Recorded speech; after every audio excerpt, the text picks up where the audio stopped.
Perkenalkan, nama saya Dewa Ahmad Rizky.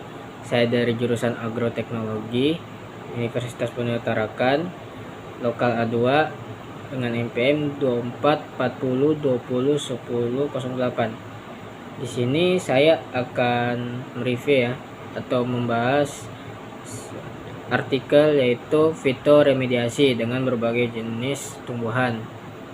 Sini saya akan memperlihatkan artikelnya. Oke, simak artikelnya baik-baik. Ini saya akan tunjukkan. Baik, ini adalah artikel yang saya review atau yang saya bahas, yaitu fitoremediasi dengan berbagai jenis tumbuhan. Oke, kita ke pendahuluannya dulu ya.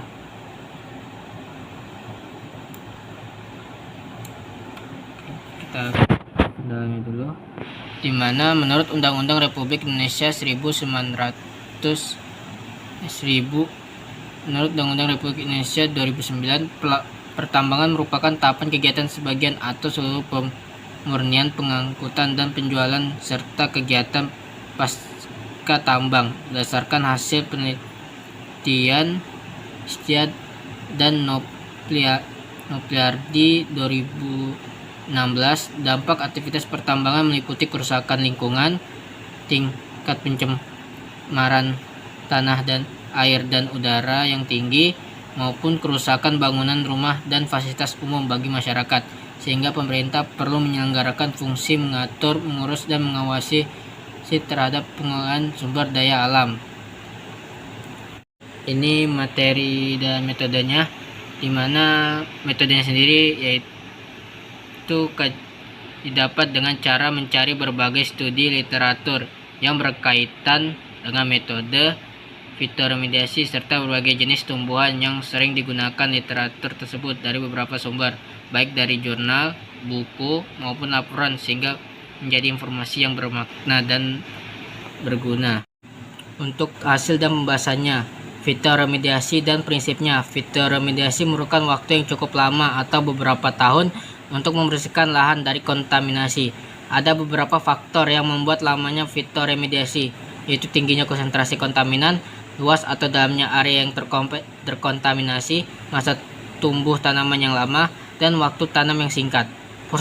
Proses alami yang bisa dilakukan tanaman untuk membersihkan kontaminan sampai ke akar-akarnya, yaitu dengan 1. Menyimpan kontaminan pada akar, batang, dan daun. 2. Mengubah menjadi bahan kimia yang tidak berbahaya di dalam tanaman. 3. Mengubah menjadi uap dan dilepaskan ke udara. Dan 4. Menyerap atau menempelkan kontaminan ke akarnya karena adanya mikroba. Ini adalah salah satu mekanisme yang artikel ini sampaikan, yaitu lahan basah. Lahan basah adalah wilayah di mana air merupakan faktor utama yang mengendalikan lingkungan dan kehidupan tumbuhan dan hewan yang terkait.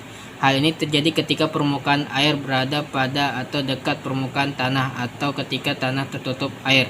Pada pasal 1,1 Konvensi Ramsar disebutkan bahwa lahan basah adalah kawasan rawa-rawa, lahan gambut atau perairan, baik alami maupun buatan, tetap atau sementara, yang airnya diam atau mengalir, tawar, payo, atau asin, termasuk wilayah perairan laut yang kedalamannya pada saat air surut tidak melebihi 6 meter. Tipe-tipe lahan basah yang umumnya dikenal ada marin, kawasan laut, estuaria, kawasan muara, lacustrine atau kawasan danau, riverine, kawasan sungai, dan palustrine, kawasan rawa. Oke, ini hasil penelitian dari artikel ini, dimana hasil penelitiannya yaitu dari mati air pada awal dan akhir perlakuan. Lihat pada awal perlakuan daun berwarna hijau dan tampak segar. Terus di gambar pertama itu mulai ditemukan kekuningan dan terdapat bercak kecoklatan namun daun masih segar. Di gambar kedua terlihat semakin banyak bercak kecoklatan pada daun. Terus lama-kelamaan bercak kecoklatan semakin banyak dan daun tampak mengering, dan terlihat pada daun yang semakin mengering dan bercak kecoklatan yang semakin banyak. Terus ini gambar kelima, bisa dilihat daun terlihat semakin kering dan semakin banyak, dan pada keseluruhan tepi daun terdapat bercak kecoklatan. Terus pada gambar yang keenam, daun terlihat keriput dan terdapat daun yang kering seluruhnya. Terus dan ini akhirnya ya, dimana tampak mengering, keriput dan layu di hampir seluruh daun. Oke, ini juga hasil dari penelitian akar wangi ya, dimana bisa dilihat dari konsentrasinya ini. Terus dimana akar wangi ini adalah tanaman akar wangi dapat mengakumulasi logam atau CD2 dari TPA Tamang Ngapa Makassar sebesar 0,29298 mg atau kilogram. Namun dengan adanya penambahan kompos, kemampuan tanaman akar wangi menyerap CD tidak memberikan pengaruh signifikan penyerapan logam tertinggi pada kontrol, dan terjadi fluktuasi pada perbandingan 5:1 dan 4:2 dan pada minggu ketiga yaitu perbandingan 4,5 banding 1,5 terjadi peningkatan penyerapan. Kemudian setelah minggu berikutnya terjadi penurunan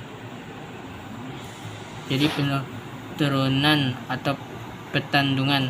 AS dan AISA 2016. Penurunan logam Pb di tanah tercemar akan efektif bila penanaman akar wangi dilakukan selama 25 hari. Faktor transfer tanah tercemar ke tanam akar wangi antara 0,4 sampai 0,7.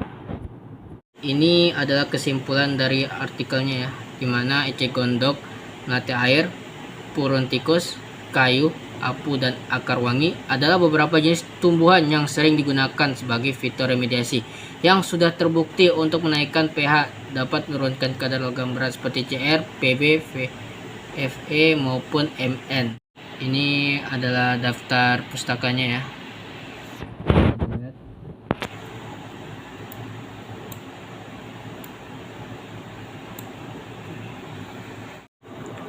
Baik, cuma segitu saja ya penjelasan artikelnya ya, artikel fitoremediasi dengan berbagai jenis tumbuhannya. Mohon maaf jika pembahasan artikelnya itu patah-patah ya, dan juga kurang jelas. Ini karena saya baru pertama kali membuat video ya, dan pembahasan mengenai artikel ini.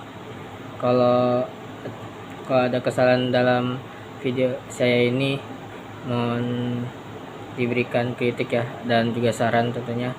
Terima kasih telah mendengarkan bahasan video ini, dan terima kasih.